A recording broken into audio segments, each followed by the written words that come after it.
Queridos irmãos e irmãs, é com grande alegria que mais uma vez nos reunimos depois de 2 anos para podermos celebrar de modo solene a festa de Nossa Senhora de Fátima, nossa copadroeira, mas patrona da nossa maior festa, que este final de semana completa sua 27ª edição para a glória de Deus. A mensagem de Fátima é para nós um ponto de contínua meditação. Um dos bispos de Leiria dizia que Fátima é um pequeno evangelho. E de fato assim o é. Por tudo aquilo que aconteceu como meio de corroborar a sobrenaturalidade daquela mensagem. Existem alguns estudiosos de Fátima que dizem que ela é completamente diferente de todas as demais aparições marianas. Por quê? Embora haja aparições de Nossa Senhora que causaram um impacto gigantesco no mundo, sobretudo nos últimos 500 anos, a começar, por exemplo, pela aparição dela em Guadalupe, que causou uma conversão em massa de índios no México. A evangelização estava indo muito devagar, mas quando ela aparece, explodem as conversões. Até coisas maravilhosas como aquelas que aconteceram nas aparições de Lourdes, de La Salette, etc. Por outro lado, a aparição de Fátima tem uma profunda diferença das demais. Em primeiro lugar, Nossa Senhora vem como uma profetisa para falar a 3 crianças muito simples sobre os acontecimentos mais estrondosos do século XX. A Primeira Guerra Mundial, depois a Segunda Guerra Mundial, depois a Revolução Bolchevique, que espalharia um terror e sangue por todos os lados e cujos efeitos daninhos nós percebemos até os dias de hoje.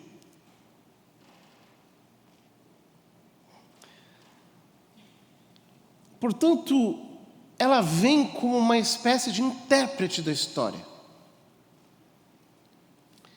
Ela aparece como alguém que dá o critério para que nós possamos enxergar todos os acontecimentos, mas dada a seriedade da mensagem de Fátima,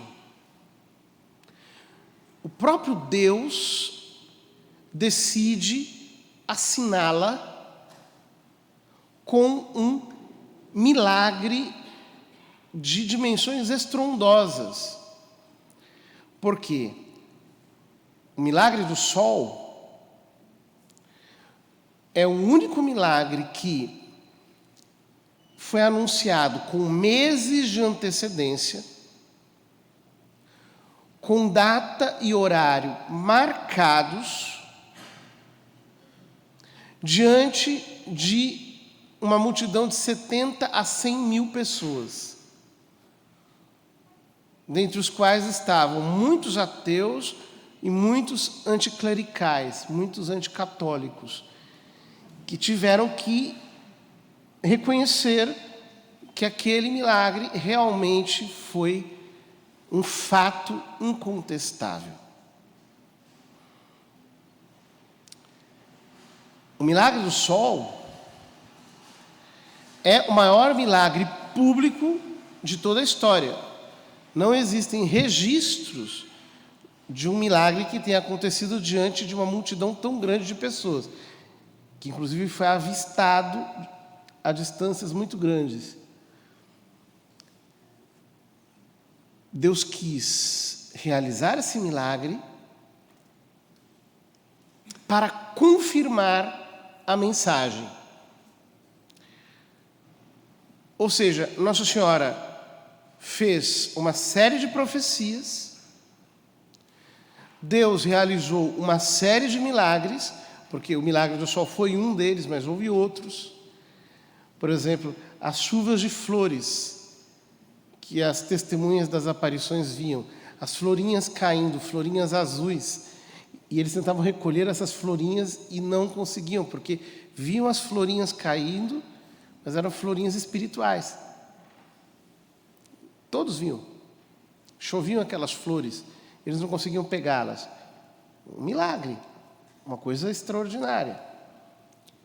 Como muitas outras curas que aconteceram, havia em Fátima uma água milagrosa, como em Lourdes também, cuja fonte foi secada depois. Muitos doentes foram curados. Durante as aparições aconteciam curas mesmo, estrondosas. Então, houve muitos sinais. Nossa Senhora deu profecias, Deus realizou milagres em função de uma mensagem. Ou seja, Nossa Senhora está nos pedindo algo em Fátima. Algo que um dos bispos de Leiria, com muita felicidade, chamava de um resumo do Evangelho. Que resumo é esse? Ora, a aparição de Fátima acontece num contexto muito triste da história da humanidade. Desde o século XIX, a humanidade vinha sofrendo revoluções anticatólicas, anticlericais, revoluções muito profundamente laicistas, ou seja, que queriam destruir de qualquer jeito a Igreja. A Revolução Francesa, de certo modo, foi a explosão disso. Mas depois da Revolução Francesa, aconteceram muitas outras revoluções no século XIX por toda a Europa. Só na França acontece a chamada Primavera dos Povos, depois acontece a Comuna de Paris. As repúblicas francesas se sucedem com uma violência muito grande, grande ódio voltado contra a Igreja e assim por diante. Em Portugal, antes da aparição, haviam os revolucionários cometido regicídio, matado o rei de Portugal. E depois de matar o rei, proclamaram uma república profundamente anticatólica, muito marcadamente anticristã. Queria ser laica, mais do que laica, laicista, ou seja, expulsar a fé do coração da sociedade.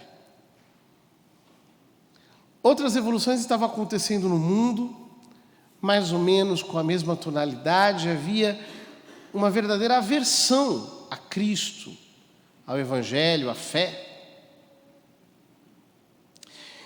E justamente nesse contexto aparece Nossa Senhora. E Nossa Senhora pede o quê? Duas coisas: oração e penitência. A oração é o terço que ela recomenda de maneira especial. Rezem o terço. O terço, todos nós sabemos, é uma parte do Santo Rosário que era pregado por São Domingos, nosso padroeiro, por todos os lados. Não é à toa que o título de Nossa Senhora de Fátima é Nossa Senhora do Rosário de Fátima, porque O terço ocupa um papel central nessa mensagem. Em que sentido? No sentido de que, pelo Santo Rosário, que é um resumo do Evangelho, nós meditamos a vida de Cristo e o nosso coração se apega a Jesus Cristo. Essa é a finalidade do Santo Rosário, que, meditando nas vidas de Cristo, pelo olhar amoroso de Nossa Senhora, pelo olhar contemplativo de Nossa Senhora, nós possamos crescer na fé, na esperança e na caridade, amando mais Nosso Senhor, ou seja, apegando-nos a Cristo, e por meio de Cristo, a Deus Pai e a Deus Espírito Santo. Ora, se a primeira dimensão da mensagem de Fátima é nos apegarmos a Deus, o que é que nos impede de nos apegarmos mais e mais a Deus? O que nos impede de apegarmos-nos a Deus é o pecado. Então, por isso, o convite à oração comporta o convite à penitência. Porque a penitência é o meio pelo qual nós nos desapegamos do pecado. Nós vamos exercitando a nossa vontade na renúncia de tudo aquilo que não é Deus. Na renúncia de tudo aquilo que lhe desagrada. A penitência não consiste tanto em obras exteriores. Elas são apenas uma consequência de um estado de espírito. A penitência é, sobretudo, uma virtude interior, que consiste em aborrecermos o pecado, em nos desviarmos do pecado, em nos desapegarmos do pecado, em renunciarmos ao pecado, para assim podermos aderir a Deus, que é o que fazemos através da oração. Essa segunda dimensão, a dimensão da penitência, foi muito bem vivida por Jacinta. A dimensão da oração foi muito bem vivida por Francisco. Francisco é um contemplativo. Francisco era aquele menino que passava horas diante do sacrário pensando em Deus com amor, que ia pelas florestas e se perdia, sentava em cima de uma pedra e ficava pensando em Deus com amor. A sua vocação era de consolar Jesus, dizia ele.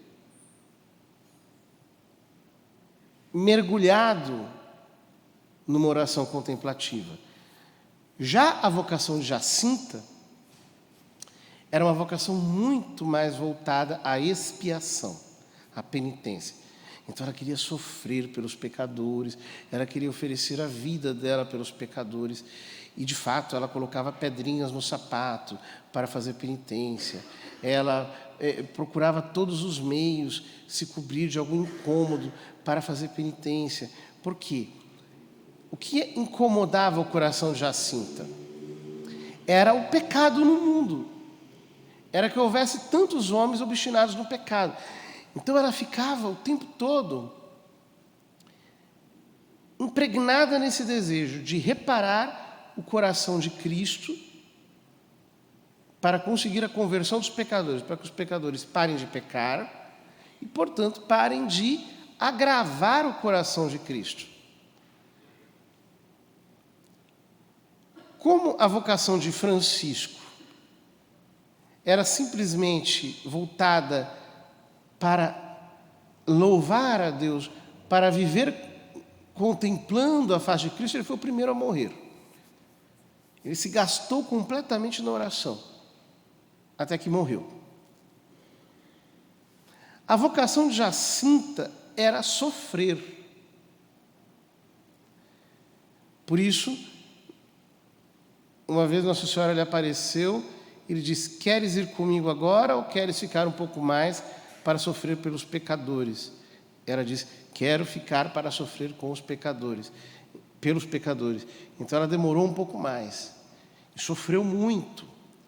Mas durante essa sua expiação, ela teve muitas graças místicas, profecias, ela chegou a bilocar algumas vezes para socorrer pessoas. Lúcia descreve esses dons extraordinários de Jacinta nas suas memórias. E o que mais me chama a atenção era a relação que Jacinta teve com um sacerdote cônego de Fátima chamado Padre Formigão. Aquela se confidenciava, inclusive chegou a dizer a ele que Nossa Senhora falou dele na primeira aparição, pedindo a ele que fundasse um instituto religioso dedicado à reparação, o qual depois ele acabou fundando. E ele mesmo dizia que esta era a chave para entender a mensagem de Fátima: o poder da expiação, o poder da reparação. Ou seja, queridos irmãos, se a vocação de Lúcia, como Nossa Senhora mesma lhe disse, levarei Francisco e Jacinta comigo, mas tu ficarás na terra, porque o meu filho quer, por meio de ti, estabelecer a devoção ao meu Imaculado Coração. Se a vocação de Lúcia era estabelecer no mundo a devoção ao Imaculado Coração de Maria, esse coração que foi o que mais amou a Deus e mais detestou o pecado. Portanto, o coração que mais orou e que mais reparou. O coração que mais se ocupou da oração e mais se ocupou da penitência. É porque essas duas dimensões foram vividas pelos seus dois companheiros. Eles a viveram, mas Lúcia deveria pregá-la, deveria ser a testemunha da mensagem de Fátima, que ficaria até o fim anunciando a essência da devoção ao coração de Maria. Qual é a essência da devoção ao Imaculado Coração de Maria? Orar como Maria e expiar como Maria. Amar a Deus como Maria e detestar o pecado como Maria. Oração e penitência, na medida do coração contemplativo de Nossa Senhora. Ora, o mundo, desde 1917, não melhorou. Pelo contrário, os homens só querem saber de pecado, só querem saber de egoísmo. As nações se enfureceram, revoltadas, como diz o Salmo 2. Os governos todos juntos se reúnem conspirando como atacar Cristo, como atacar a Deus e o seu ungido. Querem sacudir o jugo de Cristo para longe, retirar a cruz de todos os lados, a menção ao Evangelho de todos os corações. A perversidade não parou de crescer.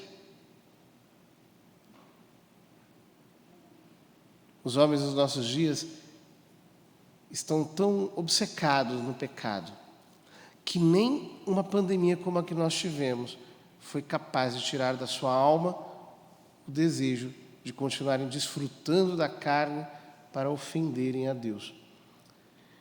Queridos irmãos, no meio deste mundo que se afasta de Deus e que se aproxima do pecado, nós somos chamados a abraçar a devoção ao Imaculado Coração de Maria. Ou seja, uma vida de oração, uma vida de penitência.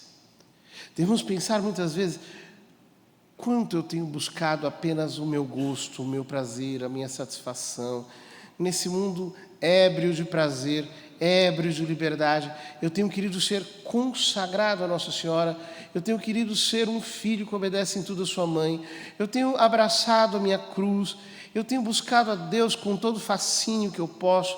Eu tenho me entregado ao Senhor com todas as minhas forças. Eu tenho procurado verdadeiramente amar mais a Deus pela oração e ao mesmo tempo afastar-me de tudo aquilo que me apega a este mundo através da penitência. Ou eu tenho procurado regalar o meu eu com todas as comodidades, com todos os confortos, com tudo aquilo que o homem pode oferecer a si mesmo de bom? Como eu me tenho comportado?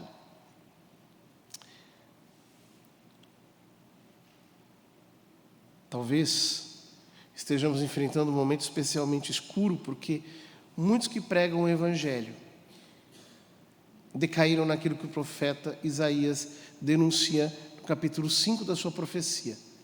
Ai daqueles que chamam o mal de bem e o bem de mal. Quantos pararam de falar do pecado?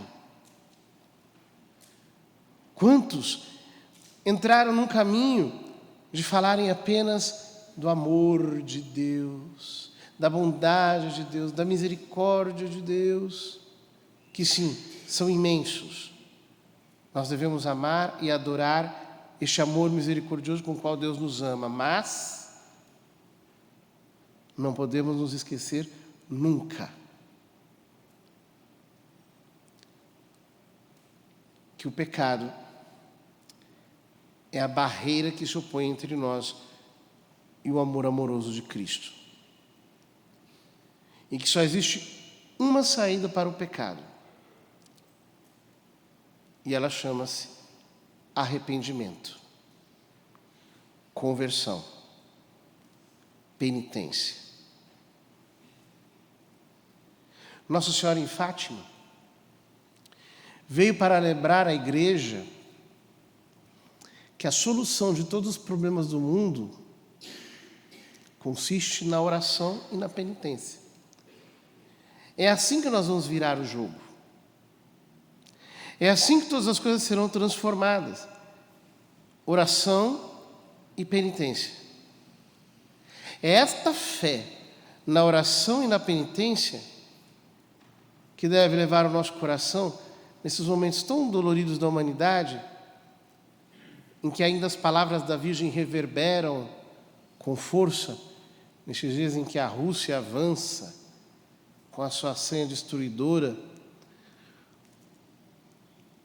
a tal ponto que o Santo Padre, mais uma vez, se reuniu com os bispos do mundo inteiro para fazer essa consagração, atendendo os apelos de Nossa Senhora em Fátima.